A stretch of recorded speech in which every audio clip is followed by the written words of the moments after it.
Hi, I'm Patricia Allingham Carlson, and this is my video of how I painted Rose Dance.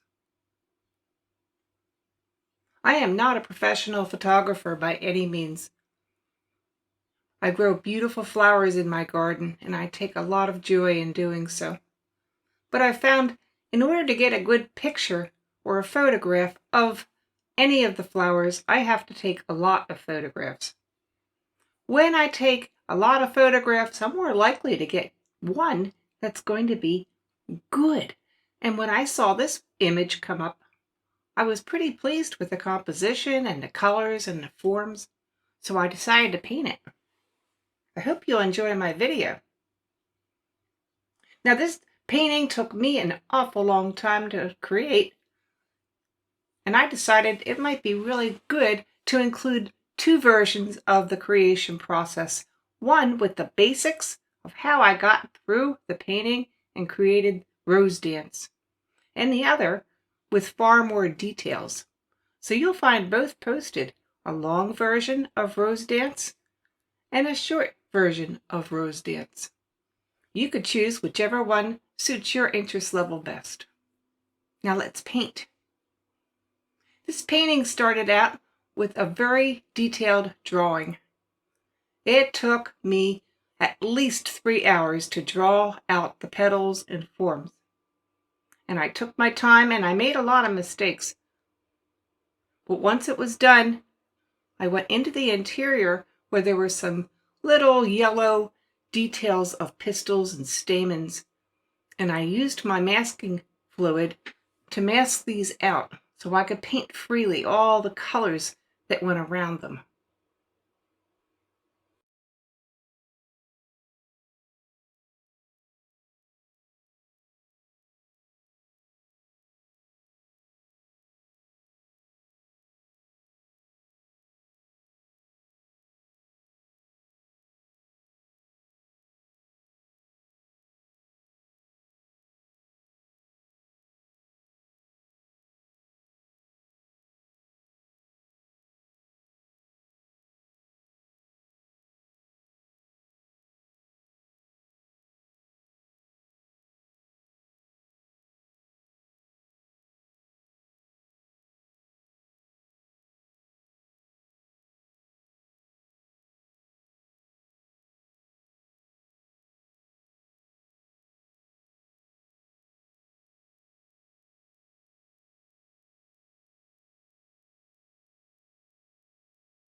With all the masking done, I let it dry, masked a couple other very light forms to help me to find some clarity in the rest of the painting, and immediately washed my masking brush. Since I had coated it with soapy water prior to dipping it into the paint or the masking, it came clean very nicely.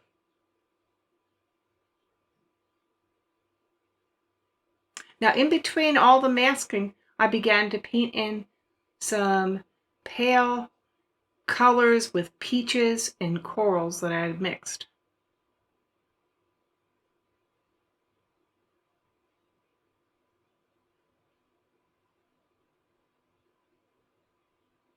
Then I got out some quin gold and some cadmium yellow and filled in the brilliant yellows.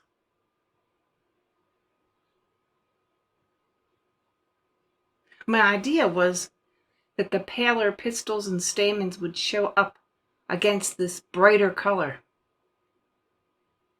And in theory, it sounded good. Eventually, I ended up putting at least 3 more layers or glazes of paint on this area in order to let those masked out areas show at all.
Once the interior was done,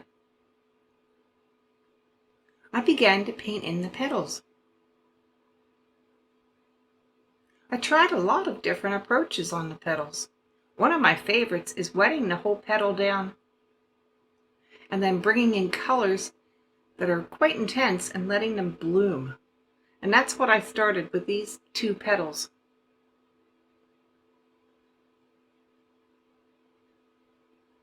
If you make your colors intense and concentrated enough, sometimes one layer or one glaze will do it. But if you're making a flower painting with really brilliant colors, it's probably going to need several glazes at least.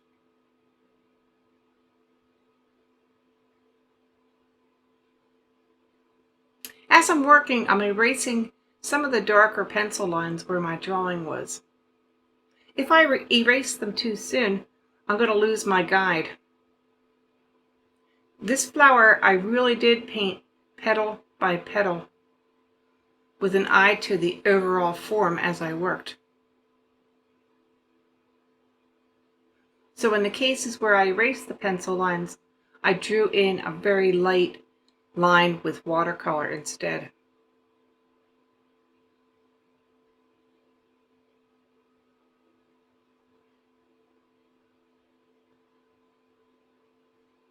So there was a lot of erasing throughout this painting. And the places where I forgot to erase and painted over top with watercolor frequently would not erase at all.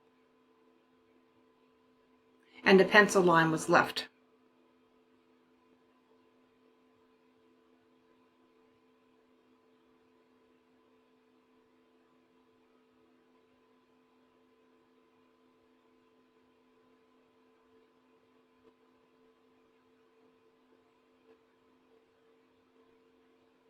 Now the petal I'm working on now, I'm just putting in pure color. I'm not letting it flow around. I'm not using a wash. I've just mixed it up with a concentrated mixture of permanent rose and vermilion.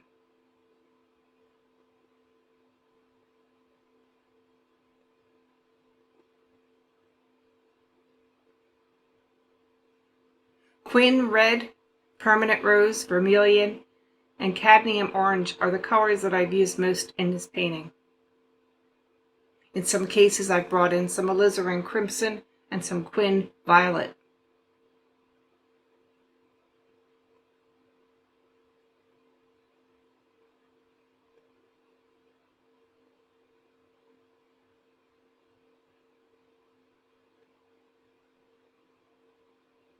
And here is another straight glaze going on with no washing.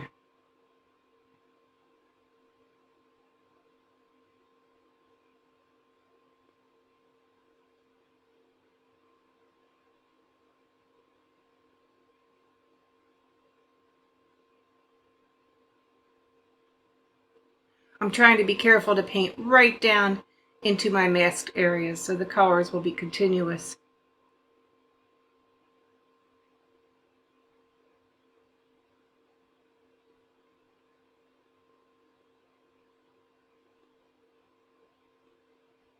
As for pencil lines, many artists leave the pencil lines and use them as a part of their overall composition. I believe that is totally acceptable in watercolor. If you don't like them, you'll have to work around them as you see me doing here.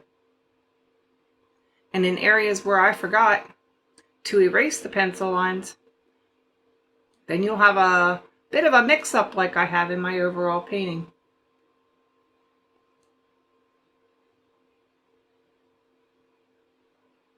Now the choice is with the individual artist.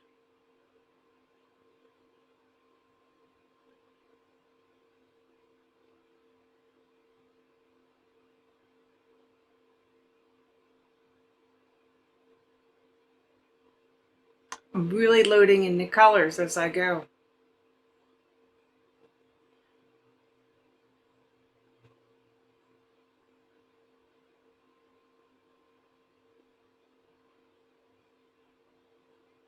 And you can see how bright they are and concentrated when they're wet.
Moving into another petal area, I have wet this petal down with water in a selective manner. I've drawn some streaks into it with a wet brush. And then I apply the color moving outward. If I follow the streaks, I will get some feeling of veins in the flower petals.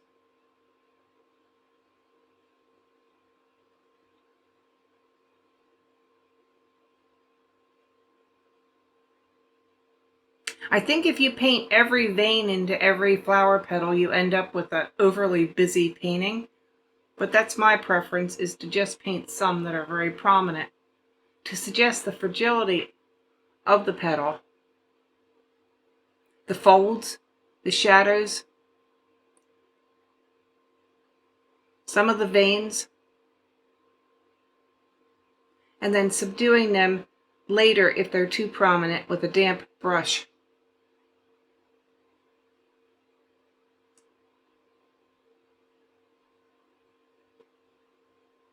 Again, I'm painting with water here, and I'm not letting it touch the petal that's already just been painted because I don't want them to run together. I put in a nice wash of color, direct the flow with some additional water, and then remove some of the paint while it's damp with my damp brush and wiping it off on the paper towel.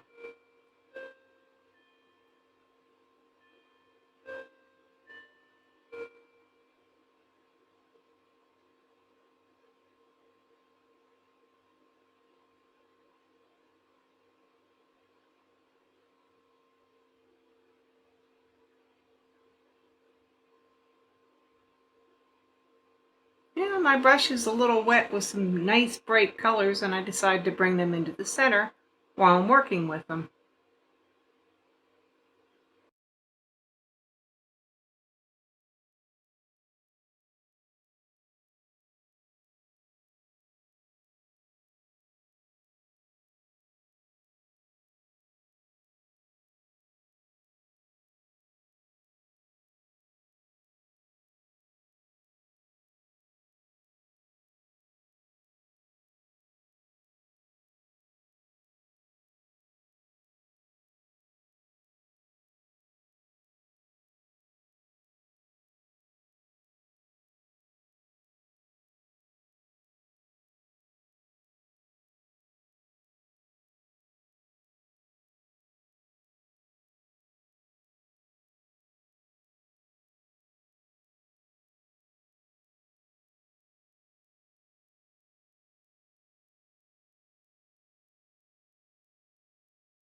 As I work outward on the petals, I'm trying to keep in mind that I want to paint the underlying petals first and the overlapping ones second.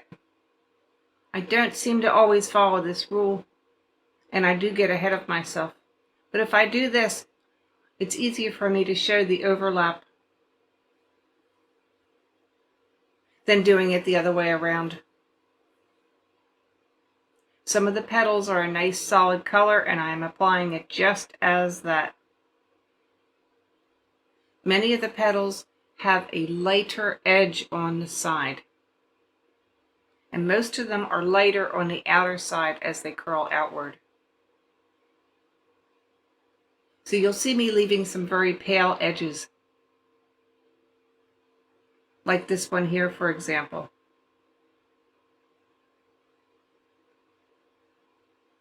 The colors get filled in, and then I drop deeper color in toward the center of the petal.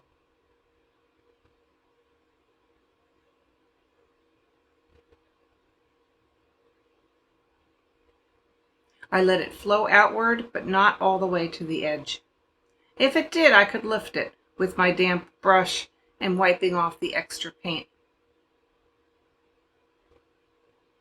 But that one worked out pretty well.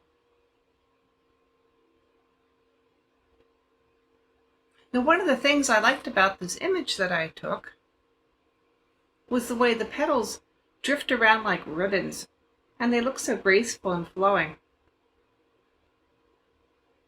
That image was not really a big result of my skill. It was just a lucky shot and a beautiful rose that I was taking a shoot of.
Here I'm moving over to the left side of the painting more.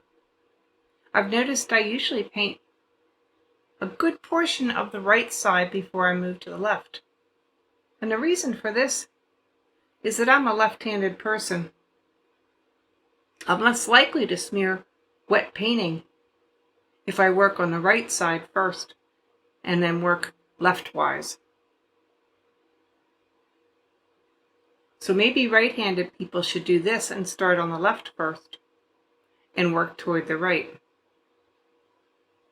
Again, you see me taking some of that concentrated paint that was on my brush into the interior to continue to build up the glazes.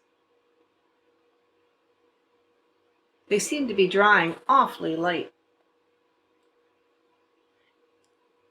The detail work won't show up if it's masked out, if it's too light between them. Here I'm applying water again.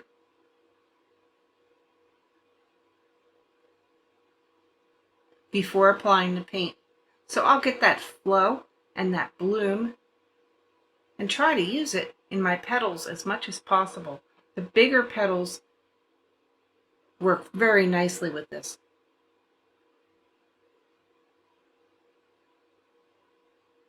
You can also see that I've masked the edge of that petal because it was very lit up.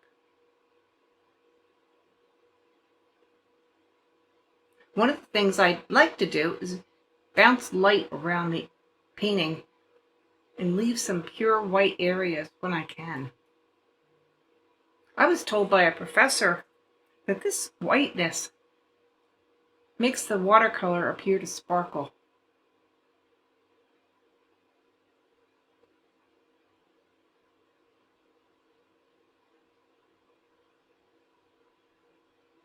So petal by petal, you see me applying water on these large petals, coming in with color and letting it bloom, controlling the flow where I want it to be light and trying to keep it white on the edges where I want the whites to sparkle.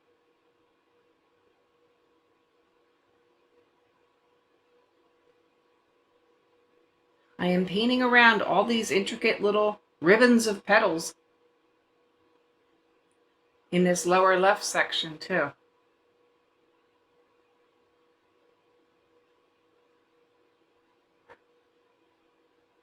To me, this is the most fun you can have with watercolor.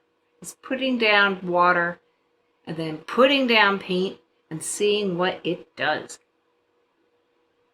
If it does what you want, you are so lucky. And if it doesn't, you have to try to nudge it a little bit. A paper towel, a damp brush lifting, adding additional paint. All these are tools that will be helpful to you.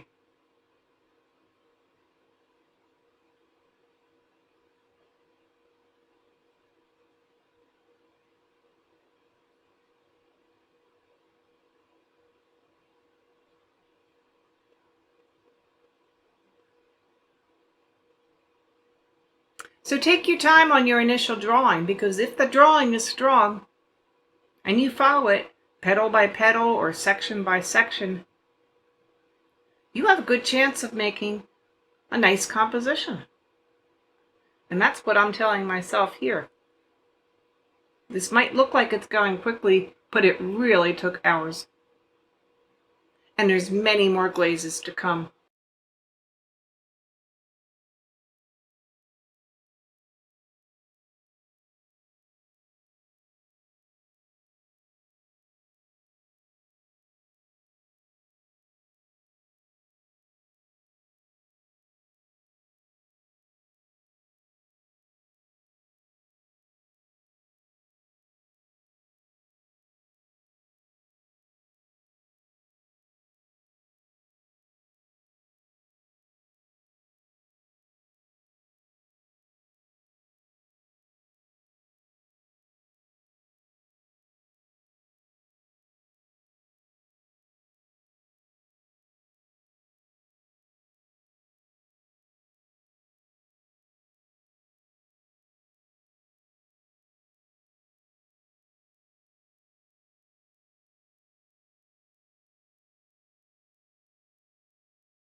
Now I'm at the point where I'm erasing the interior masking.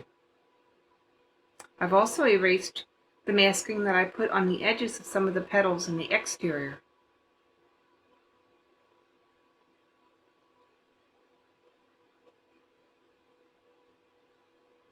You can see the white pistils and stamens standing out a little bit against the center background.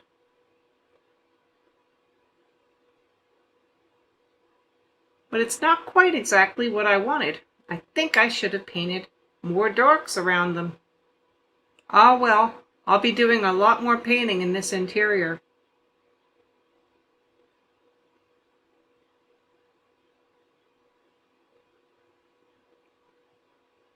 All these little interior details were very interesting in the image I took, to me anyway.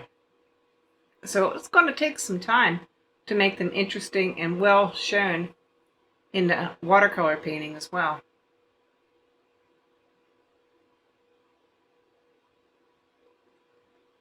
So I began by darkening all the little areas that were showing before and were not masked.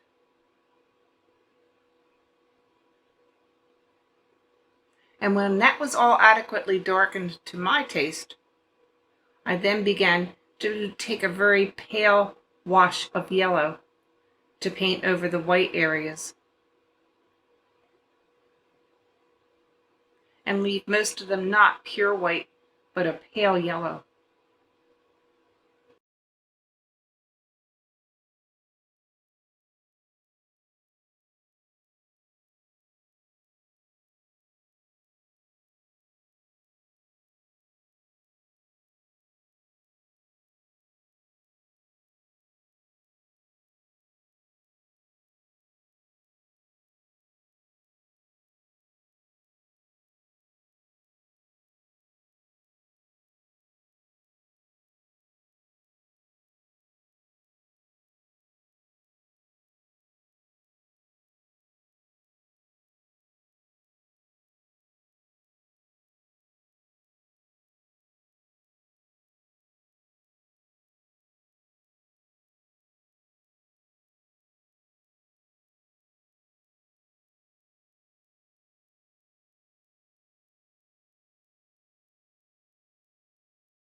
One of the choices I'm making as I work on this center is how many of the little stamens to outline and show in detail, and how many to leave as a more blurry type of contour.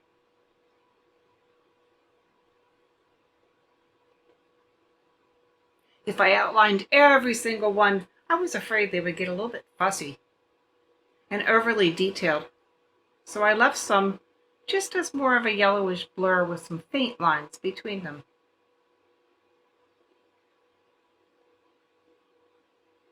This area was a lot of work, and I was eager to move on.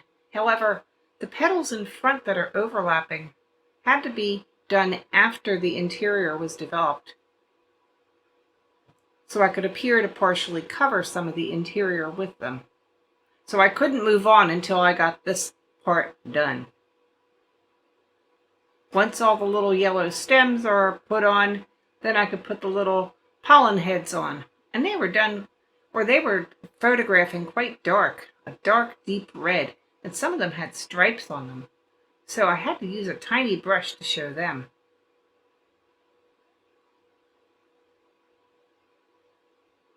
And as I painted them, they quickly faded in color, so I would add a little more alizarin crimson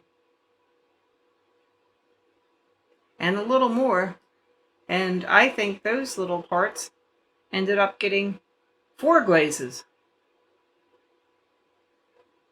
But once I was satisfied, I was able to move on and begin doing the overlapping petals.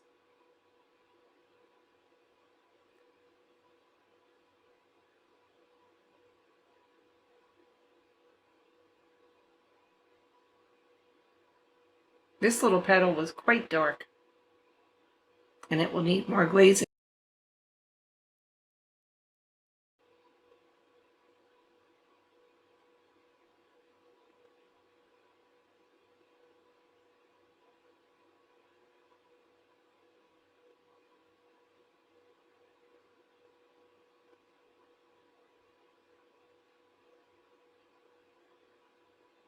This is the interior of a folded over petal.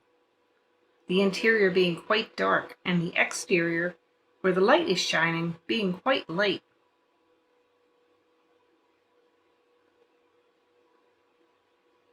I enjoyed painting those little curls.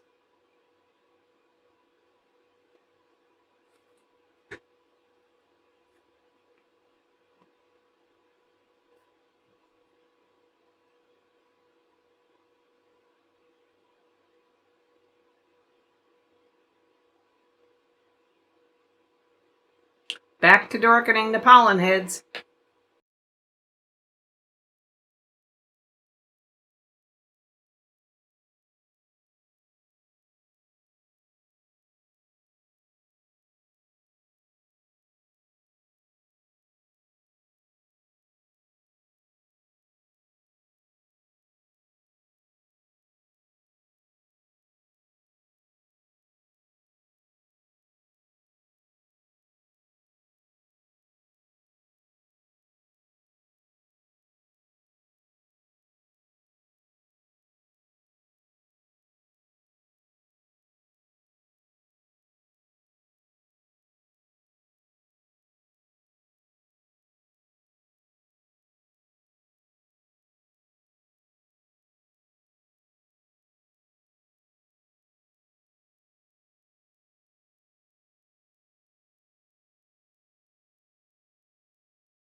Painting a petal with a folded over edge.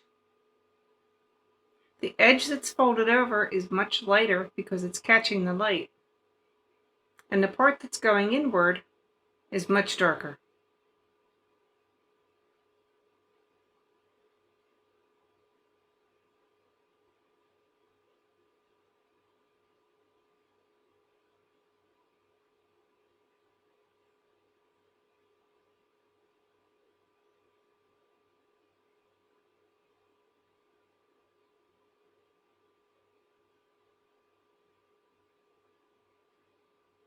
Another glaze of color for that little bright petal toward the center.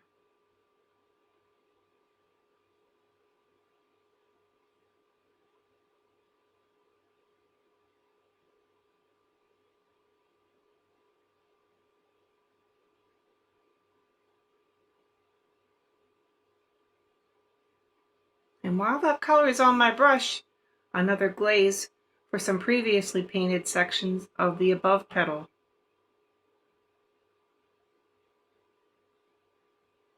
Glazing, as you know, works very best when the underlying color is totally dry, and it's applied fairly quickly without a lot of scrubbing or rubbing, so you don't remove previous layers. So you'll see me frequently taking the paint that's on my brush that is the right color and reglazing all the petals in the area that could use it.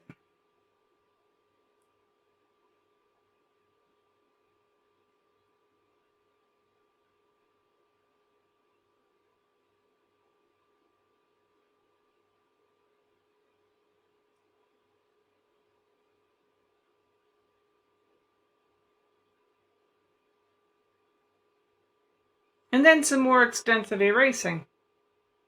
I'm going to erase that little center section where I want it to be pale, and I've outlined it with a very pale outline of paint instead of using the pencil.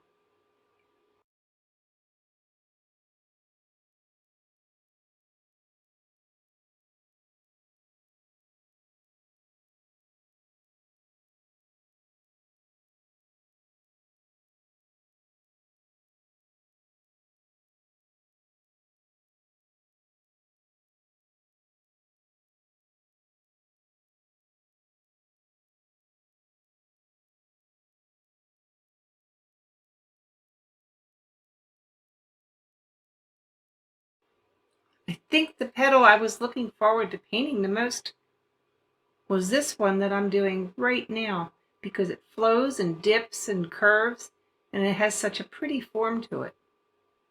I'm coming in with a pretty solid glaze of color, very concentrated, and just painting it all in the same color. I'll do a little shading addition later.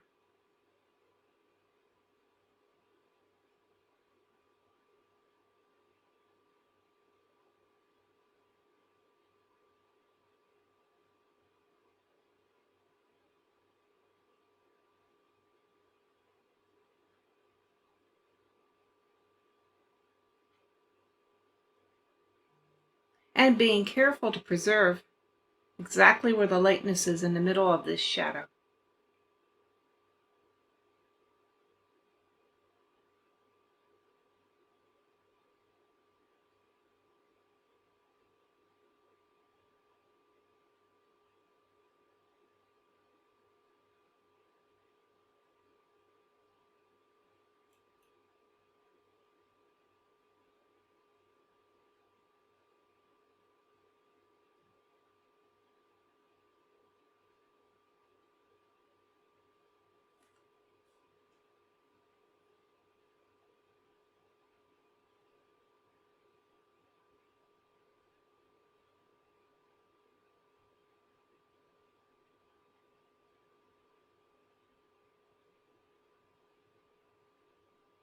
Now for the petal next to it, I've put in some color, and then I want it to get lighter as it moves up. So I'm adding a little more water to my paint as I pull it upward, and I'm also adding a little bit of orange and some cadmium yellow.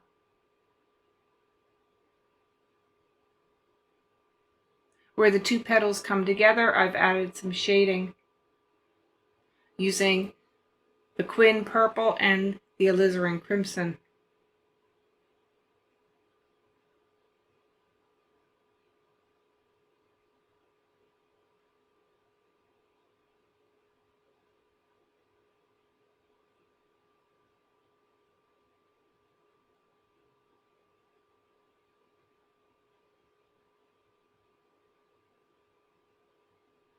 This petal that I'm painting now has an interesting form and very subtle shading. So I wanted it just a little darker than the underneath petal, but not too much.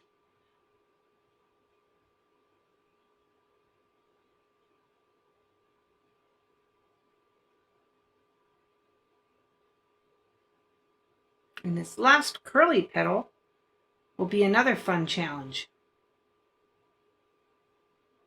I have to show the edge where it curls over itself, because that was quite light.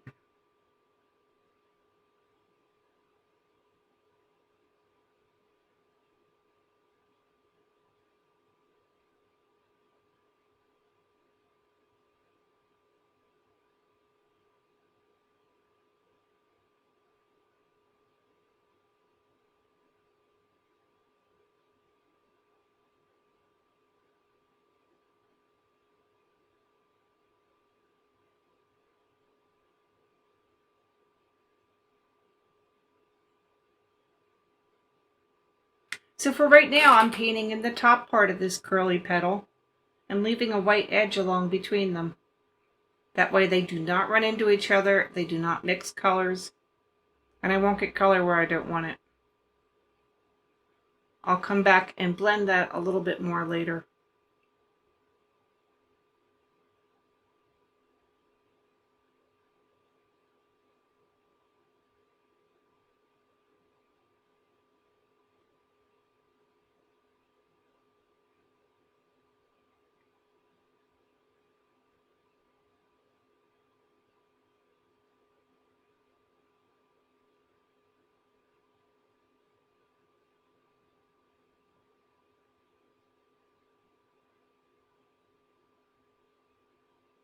Here I'm adding some little marks that were on the rose petal that showed up in the image. I thought they were interesting.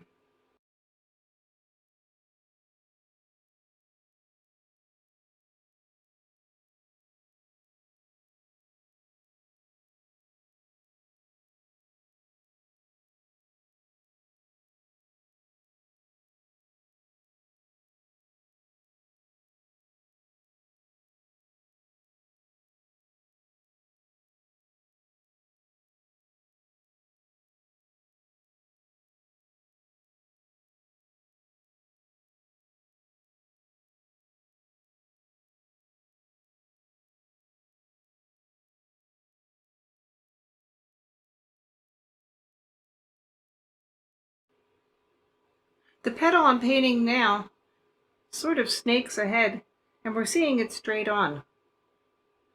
It had a definite lavender or purplish tone, so I brought in some of the Quin Magenta, that's one of my favorites, and mixed that with a permanent rose.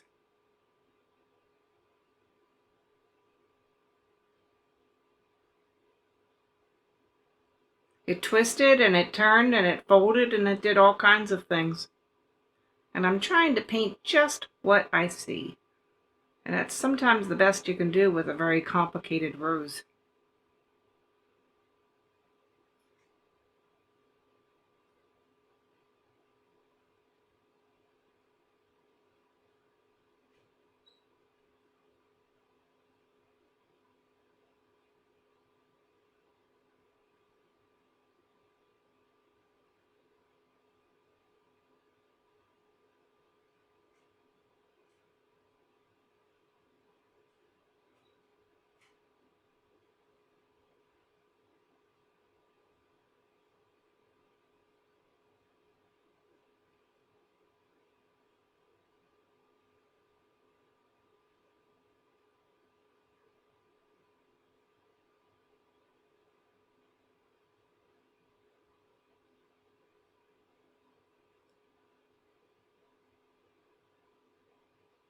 I'm darkening and adding shadows at this point as well.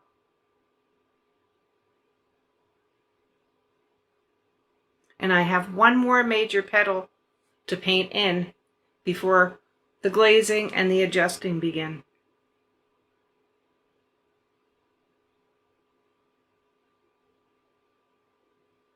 But you could see me jumping right in and glazing with the color on my brush that I need to use already.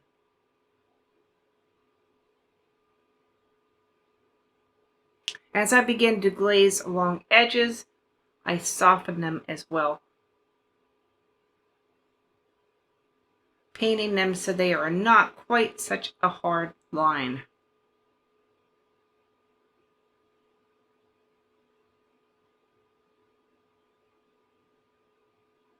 And then I'm taking some of that Quin Magenta into the petal that curls up with the orangish peach top, as well as in some other places.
Moving into the last complicated petal, I am wetting down with water the interior where it folds into itself.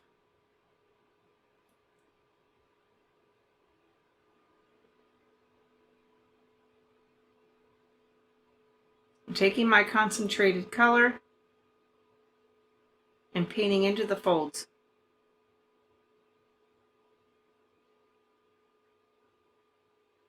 You'll see also that I'm leaving a much lighter edge or a white edge along the outer part of the petal.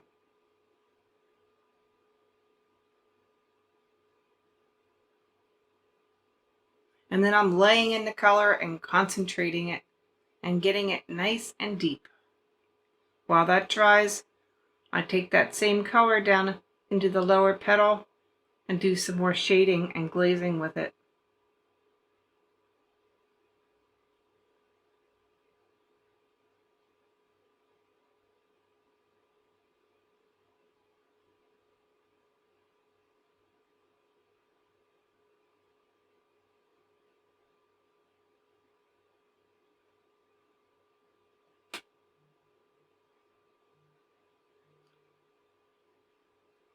I'm adding a little bit of detailing on the outer edge of that petal and letting it dry. So when I paint over top of it, it will remain and show the folds of that petal.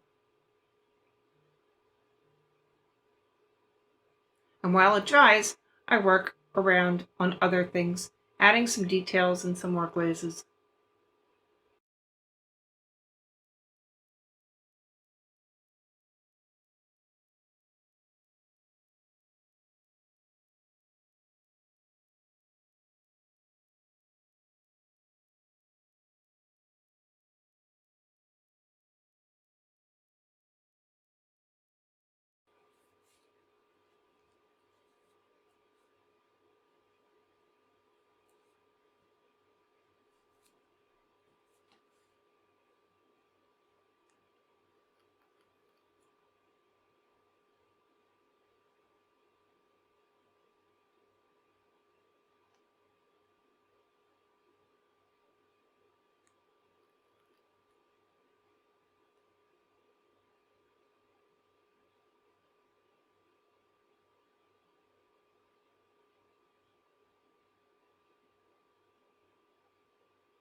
And back to the petal, I'm working on the outer folds of it now.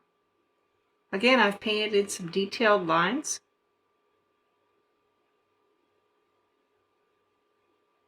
Allow them to dry slightly, and then I'll paint over top of them.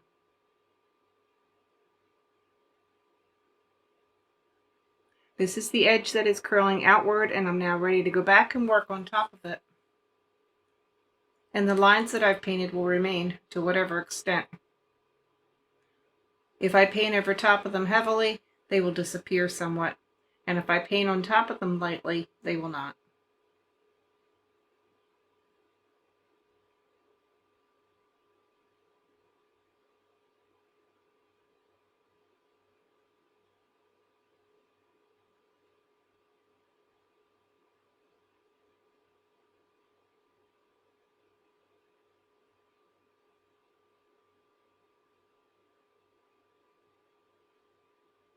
And while that's drying, back to some more minute adjusting.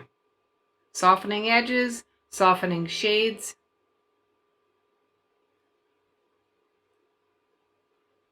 Rubbing with my damp brush and sometimes blotting with the paper towel.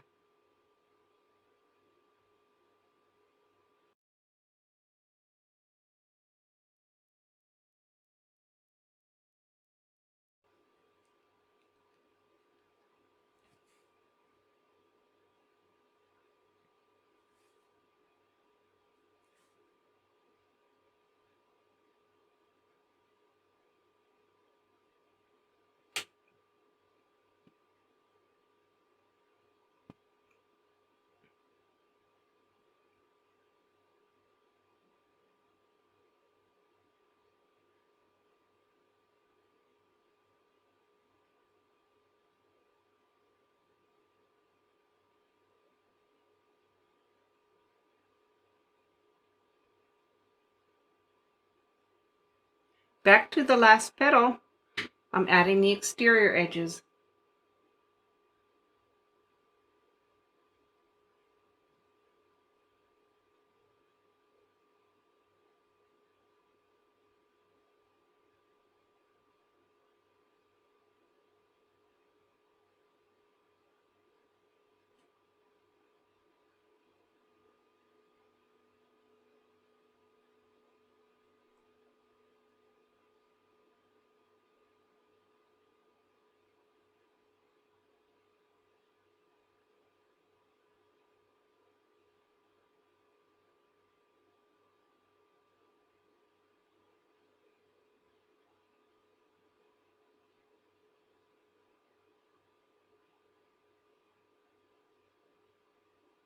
And painting in the remaining parts of this rose, which are, for some of them, are now just getting their first coat.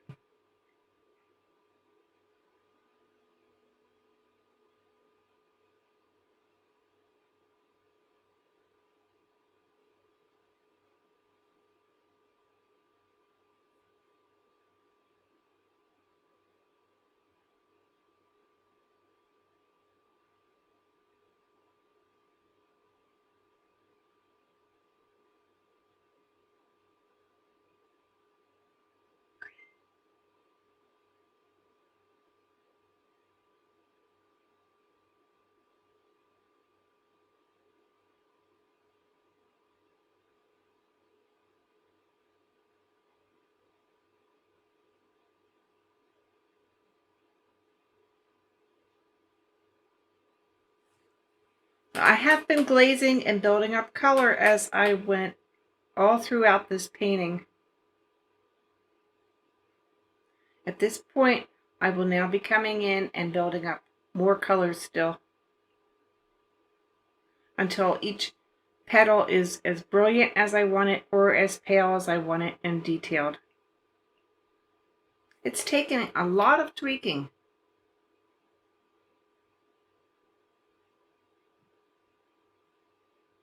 But I'm almost done.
Moving toward my last steps, I'm doing a lot of softening along the edges of the petals. I'm also softening some of the white areas that I left at the petal's very tips.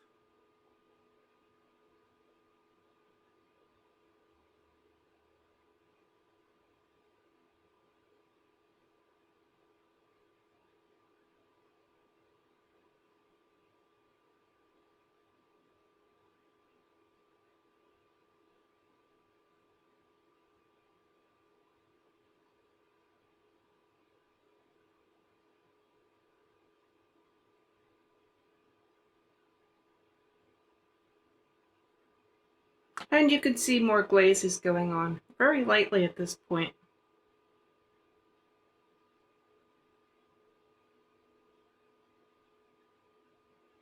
Except on the center of this petal, which I will make darker.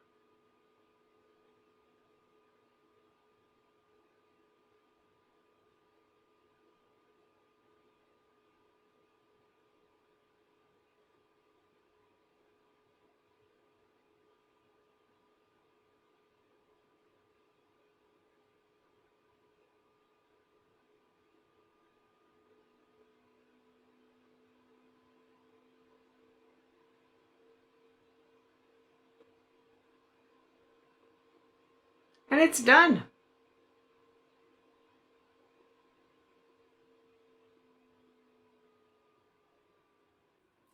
I hope you enjoyed my video of Rose Dance. I based this painting on a photograph I took in my garden.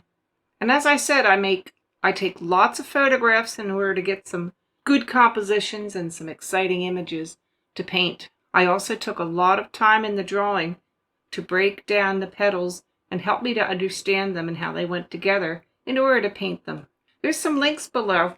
If you'll check them out, you can ring the bell, you can subscribe, you can give me a thumbs up, and I welcome your comments.